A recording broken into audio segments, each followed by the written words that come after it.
전에 성경 공부를 가르칠 때에 한 질문이 있었습니다. 이스라엘 백성들을 애굽 땅에서 출애굽시켜서 40년 광야 길을 인도하여서 가나안 땅 입구까지 인도한 모세가 더 위대한지, 아니면은 이스라엘 백성들을 이끌고 가나안 땅에 들어가서 가나안 족속 31명의 왕을 무찌르고 그 땅을 차지하여 그 땅을 분배한 여호수아가 더 위대할까 하는 그런 질문이었습니다. 여러분들이 생각할 때도 누가 더 위대한가, 누가 더 위대한 지도자인가 이렇게 생각해 볼 수 있는데요. 물론 모세는 전쟁은 그렇게 많이 하지 않았습니다. 전쟁은 여호수아가 많이 하였지요. 그리고 모세는 이제 이스라엘 백성들을 애굽 땅에서 인도하여 내었고, 또 험한 광야 생활 40년 동안 고생을 많이 하면서 이제 갔습니다. 여호수아는 또 이제 짧은 기간 동안 가나안 땅을 잘 정복을 하였고, 그 땅을 또 지파별로 제비 뽑아서 잘 나누어 주고 이렇게 하였으니 모두가 다 훌륭한 지도자들입니다. 그런데 전쟁을 하지도 않고 이스라엘 백성들을 출애굽시킨 모세가 어쩌면 더 위대하다 그렇게 말할 수 있습니다. 꼭 전쟁을 해야, 싸워서 이겨야만 그래 위대한 것은 아니라 정말 그냥 말로라도 이길 수 있다면 그것이 더 이제 위대하다 그렇게 할 수가 있겠죠. 지난주 수요일에 말씀드렸듯이 애굽 땅의 바로 왕은 정책이 이스라엘 민족을 압제하는 그런 정책이 되었습니다. 많은 중노동을 시키고, 그리고 결국 남자 아기는 다 죽이는 그런 명령까지 내리는 아주 폭압을 행하는 그런 왕이었습니다. 그런데 세월이 지나서 이제 모세가 애굽 땅에 나타나서 내 백성을 이제 보내라, 우리가 하나님을 섬기리라 그렇게 이제 요구를 하게 됩니다. 이것은 뭐 아주 참 어처구니 없는 그런 이제 요구라고 그렇게 할 수 있겠죠. 왜냐하면은 애굽은 지금 그 바로 왕이 람세스 2세시기가 이제 이 애굽을 제국으로 만들 그런 꿈을 가지고 있었습니다. 그래서 워낙 강대한 나라였고, 또 모든 그런 자원도 아주 충분하였고, 군사력도 아주 뛰어나고, 그리고 이스라엘 민족이라고 하는 장정만 하더라도 뭐 남녀 하면은 거의 120만이나 되는 아주 많은 그런 노예를 갖추고 있었기 때문에 얼마든지 이제 제국이 될 수 있는 요건을 가지고 있었습니다. 그런데 그만 모세가 나타나서 애굽의 제국의 꿈을 그냥 한순간에 다 말살시키고 말았습니다. 왜냐하면 애굽 땅에 모든 장자들이 다 죽는 그런 비극적인 일이 일어났습니다. 애굽의 주력 부대가 이스라엘을 쫓아 홍해로 들어갔다가 결국 다 몰살하고 말아서 군사적인 힘도 약해져 버렸습니다. 그리고 그렇게 뭐 아주 돈도 주지 않고 착취하여서 노동력을 가졌던 그 이스라엘 백성들의 노동력도 그만 출애굽하여서 다 빼앗겨 버려서 결국은 제 제국의 꿈이 한순간에 다 날아가고 말았습니다. 그래서 그 애굽의 왕 바로는 정말 죽고 싶은 그런 마음을 이제 가질 수밖에 없는 그런 절망적인 상황이었습니다. 함께 애굽의 궁궐 아래서 자라다가 어느 날 위대한 광야로 갔던 모세가 또 어느 날 40년이 지나서 이제 애굽 땅에 나타났습니다. 그래서 왕도 그리고 그 백성들도 모세를 보았을 때 저 뭐 지팡이 하나밖에 들고 있지 않는 그냥 아주 볼품없는 그런 노인이라 그렇게 생각을 했습니다. 그러나 6개월 만에 칼도 한번 휘두르지 아니하고 자기 노예 생활하고 있는 이스라엘 백성 200만 명을 애굽 땅에서 그냥 구출해내었습니다. 그래서 이제 떠나가게 되었지요. 이스라엘 민족은 그때부터 이제 지도자가 애굽의 바로가 아니라 모세가 이스라엘 민족의 지도자가 되었습니다. 그러나 아직 영토는 없는 그런 지도자입니다. 물론 이제 백성은 국민은 있지만은 영토는 없는 그런 이스라엘 민족의 지도자가 모세였습니다. 모세는 광야에서 이스라엘 민족을 40년 동안 다스렸다고 할 수 있습니다. 물론 우여곡절이 많았습니다. 모세의 지도력을 인정하지 않고 새로운 지도자를 뽑아서 애굽으로 돌아가려고 했던 그런 일들도 이제 있었습니다. 그러나 그때마다 하나님께서 모세는 내가 세운 지도자야 하는 것을 아주 똑똑하게 하나님이 보여주셨습니다. 그런데 모세가 그 어려운 환경 가운데 이스라엘 민족을 잘 다스린 그 원인을 우리가 알아야만 합니다. 하나님은 이스라엘 백성들을 애굽에서 나오게 하신 후에 곧바로 가나안 땅으로 향하여 가지 않게 하시고 이상하게 길을 잃은 것처럼 광야로 인도하여서 시내산 아래로 가게 하였습니다. 그러니까 하나님이 길을 모르시는가 아니면 모세가 지금 잘못 인도하는가 그렇게 생각할 수 있는데요. 이것은 하나님의 계획이었습니다. 시내산 아래로 인도한 3개월 만에 도착을 했죠. 도착한 이스라엘 백성들은 거기에서 이제 하나님께로부터 율법을 받습니다. 그 율법의 물론 대표는 하나님이 돌판에 새겨준 10계명의 말씀이고요. 그리고 그 외에 하나님이 이스라엘 백성들에게 아주 자세하게 가르쳐준 그 율법은 모두 613가지의 그런 법이었습니다. 그 법 안에는 뭐 종교법도 있고 민법도 있고 뭐 형사법도 있고 여러 가지 법으로 구성되어 있는 그 법이 이제 하나님께서 주신 것입니다. 우리나라는 1948년도에 국회가 세워져서 헌법을 만들었습니다. 그러나 그때 만들어진 헌법이 지금까지 얼마나 많이 수정되고 지금도 뭐 수정되고 있고 그렇게 합니다. 그런데 하나님께서 이스라엘 백성에게 주셨던 그 율법은 무려 3,500년이라는 세월이 지났지만은 아직까지도 수정되지 않습니다. 그냥 이대로 계속해서 이제 하나님의 백성들이 이 법을 지키면서 살면은 다 문제가 없도록 하나님께서 주셨습니다. 그러니까 우리 인간이 만들어 놓은 그런 법은 불완전합니다. 그러나 하나님께서 만드신 이 법은 완전합니다. 이 법은 고칠 필요도 없고 그냥 영원히 인간이 가지고 이제 쓸 수 있는 그런 법이었습니다. 우리가 출애굽기 또 레위기 또 신명기 등의 말씀에 보면은 이제 율법이 이제 나와 있습니다. 막 곳곳에 흩어져 있지만 그것을 다 이렇게 정리해 보면은 613가지가 그렇게 된다는 그런 뜻입니다.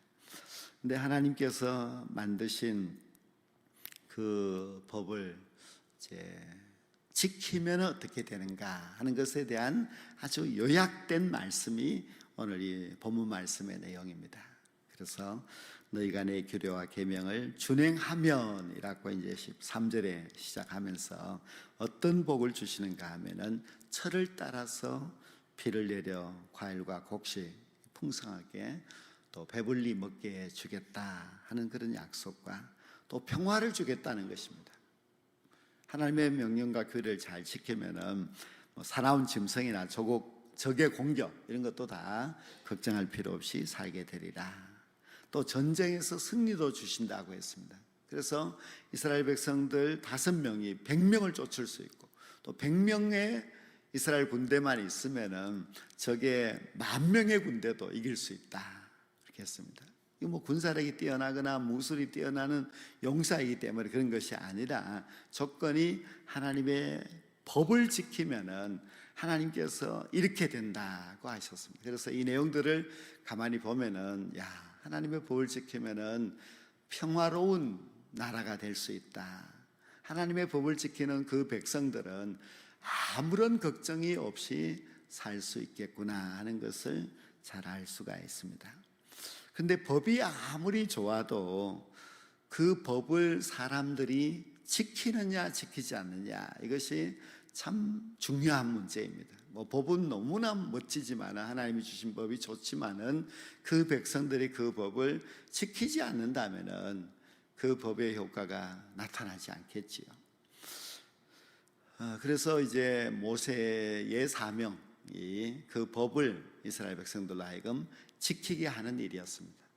요즘은 뭐 다 이 종이가 발달되어서 책이 만들어지고 그 책에 이 모든 법을 다 기록하여서 백성들 한 명 한 명에게 주면 되지만은, 옛날에는 이제 그런 것이 없습니다.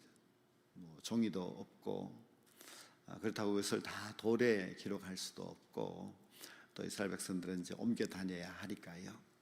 그러니 그 당시에 이 법을 백성들로 하여금 알게 하고 백성들로 하여금 지키게 한다고 하는 것은 참 쉽지 않았습니다.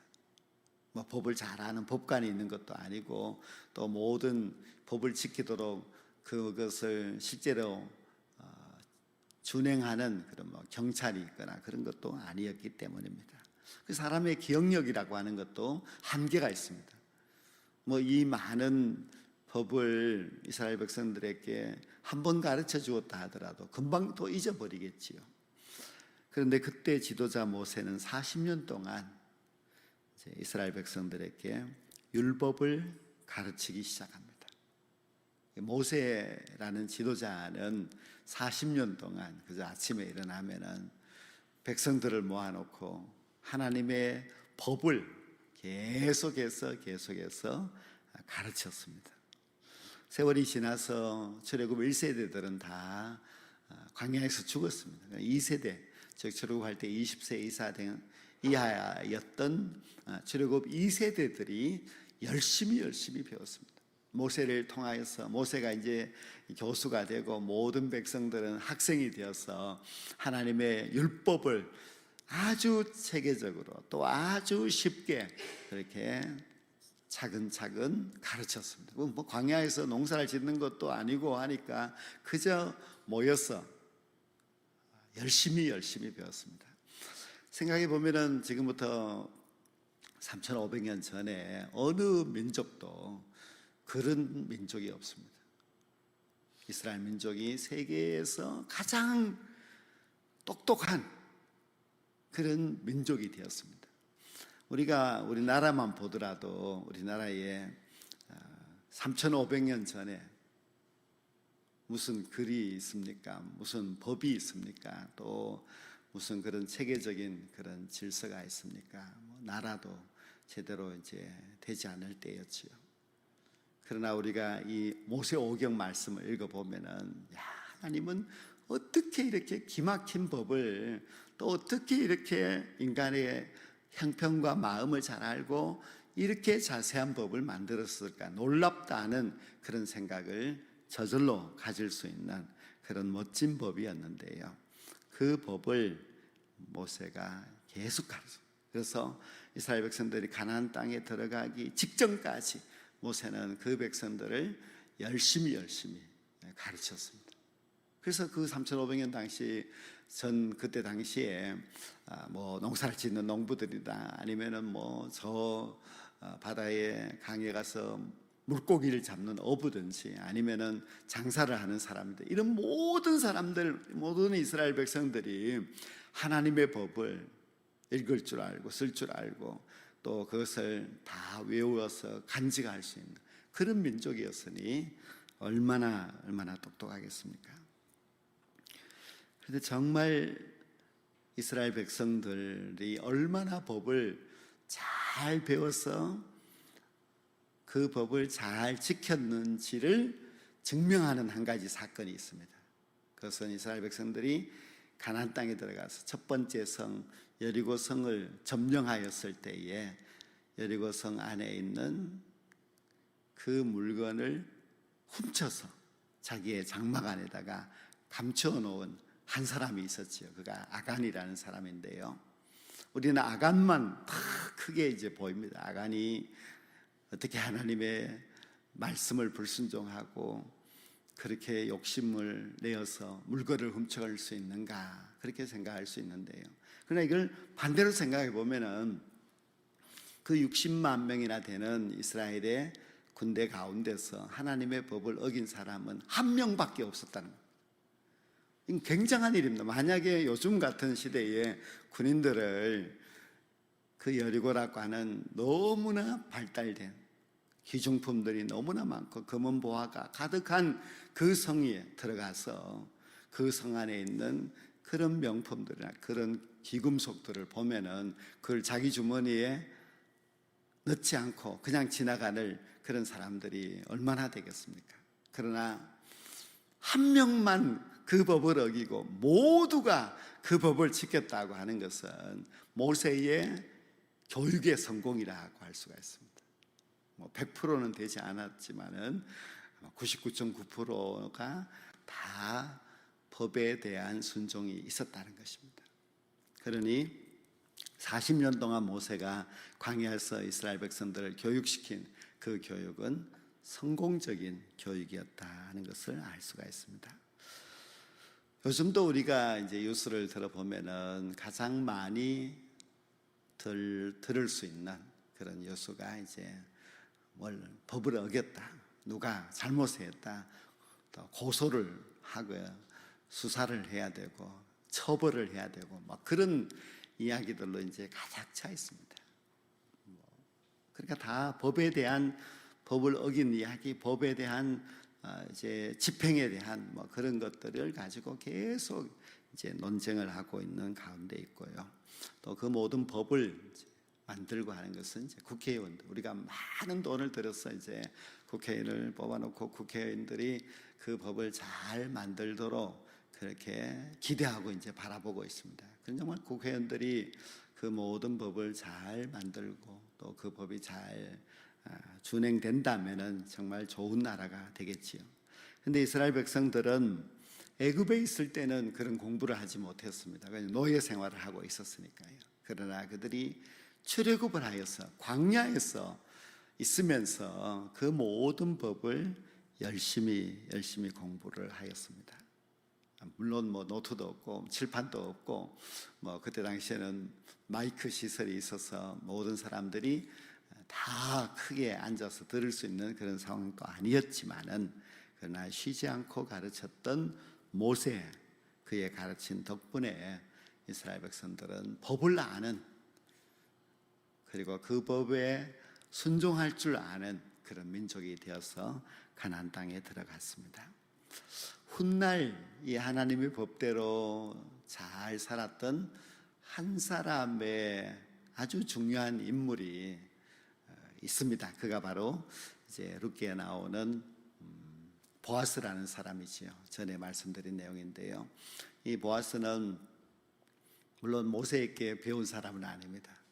자기 부모에게 배웠습니다. 부모가 그 조상들이 또 모세에게 배웠겠지요. 그런데 그것을 자기의 자녀에게, 또 그 자녀는 또 자기 자녀에게 가르쳐서 보아스가 하나님의 법을 알고 있었습니다. 그리고 그 법을 아주 정확하게 지킵니다.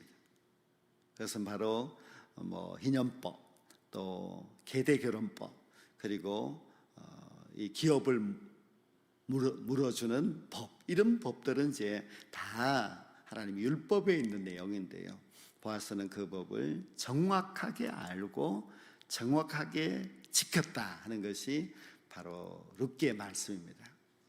그가 이제 과부가 되었던 룻이라는 여인을 자기 아내로 맞이하여서 나오미의 그 기업을 물어주는 것은 많은 경제적인 손실이 있지만은, 그러나 그가 그 일을 행한 것은 하나님의 법을 알고 있기 때문에 그대로 그냥 준행하여서 그 법을 이루었습니다.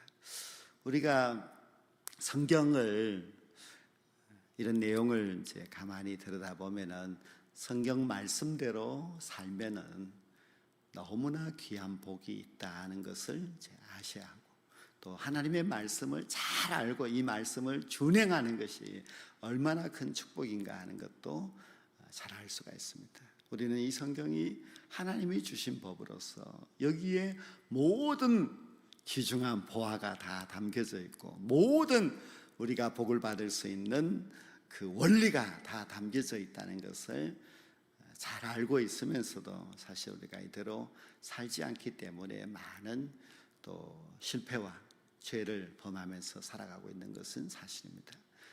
그 실패의 원인이, 그 실패의 내용이 이제 사사기에서 나오는 말씀입니다. 안 지키니까 이렇게 고통스러웠다. 그러나 하나님의 율법을 지키면은 이렇게 행복하고 잘 된다는 것을 이제 사사기 또 룻기 그런 말씀에서 잘 보여주고 있습니다. 우리는 이스라엘 민족의 그 위대한 통치자 모세를 생각해 봅니다.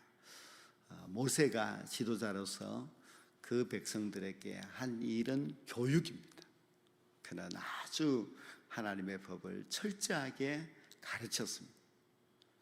하나님의 백성들에게 중요한 것도 역시 교육입니다. 우리가 교육받는 것을 싫어하면은 절대로 되지 않습니다. 우리가 예수님을 잘 믿으려면은 교육을 받아야 하고, 교회는 교육이 잘 이루어져야 교인들이, 성숙한 그리스도인들이 됩니다. 교육이 없는 기독교가 되면은 기독교는 그저 타락되고 이제 망하는 것이죠. 그래서 모세에게 하나님이 주신 그 법, 그리고 모세에게 명령하신 그 명령, 모세가 이스라엘 백성들 만나 족속들에게 행하였던 그 명령도, 내 자녀에게 부지런히 가르치라고 하는 그 명령도 역시 다 교육입니다. 예수님께서도 가시면서 이제 모든 민족을 제자로 삼아 아버지와 아들과 성령의 이름으로 세례를 주고 내가 너희에게 명령한 것을 가르쳐 지키게 하라. 그래서 교육도 역시 말씀하셨습니다. 그래서 정말 좋은 지도자는 모세와 같이 잘 교육 가르치는 그런 지도자이고요. 또 정말 성공할 수 있는 그런 하나님의 백성들은 잘 배워서 그 말씀대로 보아스와 같이 살아가는 사람입니다. 보아스가 명령에 순종하여서 말씀에 지켜 행하여서 그가 받은 복은 다윗 가문의 조상이 되는 그런 복을, 그의 후손들이 왕가가 되는 그런 축복을 받지 않았습니까? 그래서 우리가 이 위대한 지도자 모세를 통하여서 하나님이 주신 귀한 그 말씀은 바로 하나님의 법을 배워서 알고 그 법을 마음속에 간직하고 이 법대로 살아서 이 땅에서도 평화를 누리는 사는 것이죠.